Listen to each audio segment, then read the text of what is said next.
Αρχιεπισκόπη ημών Νικοδήμων, των αδελφών και του Χριστού ημών, του Θεού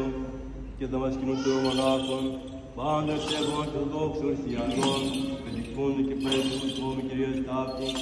των εωρητών επιτρόπων, συντομητών, αστερωτών ακαριστών του Αγίου Πρωτότων, των ποιών και ψαλόντων αυτών, και πάντα ημών μετεχόντες θεία και γράμμης αγωγία ταύτη μνησί Κύριος ο Θεός. Μακαρίων και Χριστός και Σκησία ταύτης, και περπάνω των φραυτωμένων πατέρων και ελπονημών, τον ετάδευσε εγώ σκυμμένο και παντάχου ορθοδόξων, και όνων εσυγεία και ράπτος των εκκλημένων, μισή Κύριος ο Θεός, βασιλεία πάντων ειν και αεί, και εις τους αιώνας των αιώνων, Συρωσύνης ημών και ημών, Κύριος η βασιλεία του πάντων.